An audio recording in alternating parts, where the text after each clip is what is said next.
Most guys who bulk end up just being fat and not really muscular. But here's the thing, I wasn't even planning on bulking.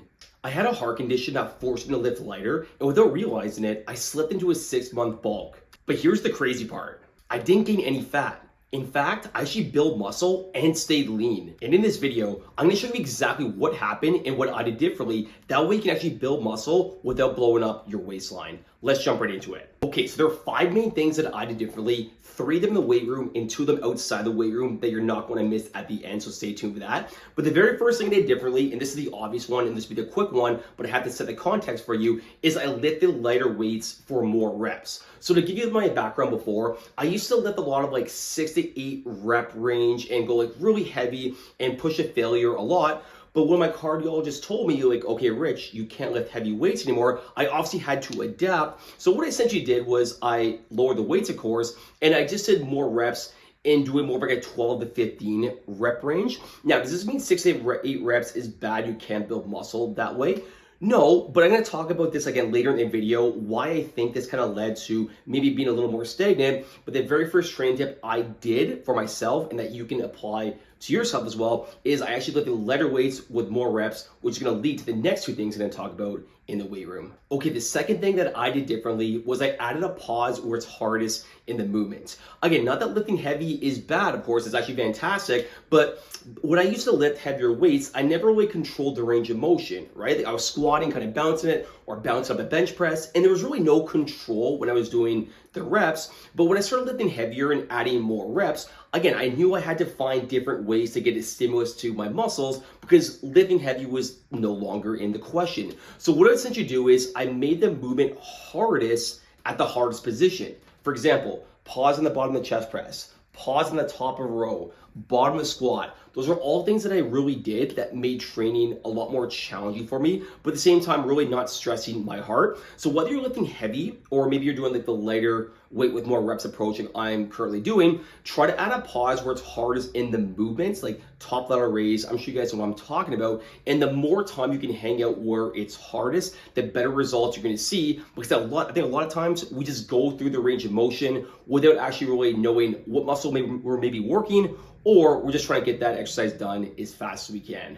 Okay, the last training tip I have, and if you guys want a more in-depth breakdown for this, I'll link the video above. I went a lot more detail on these points right now. But the third thing in terms of what I did that was different from my previous training regime was I really slowed down the negatives. So do you notice these points are all going hand to hand, right? Like I lifted lighter, which caused me to have more control at the tough ranges, which caused me to have more control when you're going and bringing the weights down. So what I mean controlling the negatives, I'm sure a lot of you guys know, and maybe you've heard this term before, it's like the eccentric. So again, I was slow at like 1, 2, 3 on the bench press, or 1, 2, 3 on the bottom of the row. And the reason for that is it just had that good mind muscle connection and really control the range of motion, because a lot of times, guys especially, we just kind of focus on the concentric, the shortening the muscle, but in reality, we're actually stronger when we lengthen the muscle. So if you can really just emphasize that and put more time under tension when you're doing those movements, like this might seem obvious to you, but I think a lot of times we forget it, then that's how you're gonna see better results, and that's how you're gonna actually build muscle in the weight room. Now, you only can build so much muscle if other things aren't on point, right? So these are 3 training tips I have for you. The next 2 tips I have for you are a little bit outside the box right now. Okay, the 4th thing I did differently, and you probably know where I'm going with this, you can't build muscle if we don't talk about nutrition, right? And there's 2 big changes that I made when it came to nutrition. Now, like I said, guys, like I kind of stumbled into this bulk a little bit, right? Like this lean bulk, because I was just doing this for a few months, in terms of making the changes in the weight room, and I started to see some pretty decent results. I'm like, holy shit, like this is actually working. So I'm like, let me see if I can even dial my nutrition a little bit more to accelerate this process. And another thing, which I'll talk about in point number 5, so stay tuned for that. But what I did differently when it comes to nutrition, and this might seem obvious for you, the first one, but for a lot of guys, it's, I think it goes overhead a little bit. I increased my protein to 1 gram per pound, and I stayed in maintenance calories. I'll tell you exactly how to do that in 1 second. So before, I used to be pretty good with my protein. Like I'm about 170 pounds, so I typically have about 145, 155 grams of protein, which is pretty good, right? Like in a fat loss phase, I typically recommend 0.8 grams of protein per pound in body weight. So if you weigh 200, you want about 160 grams of protein. So I kind of fit that ratio. But I'm like, you know what, let me just jack up my protein a little bit more, and let's just keep the calories pretty similar, because before I was always at maintenance calories as well. But when I started bumping my protein up just a touch more, who would have thought, guys? I actually gained more muscle, right? I said it tongue in cheek. Now, for the maintenance calories, it was roughly the same I was doing before, but if you want to know like how many calories you should be having at maintenance, a very general rule of thumb is take your body weight in pounds and times it roughly 14 to 15. And that's a rough idea of how many calories you should be eating per day.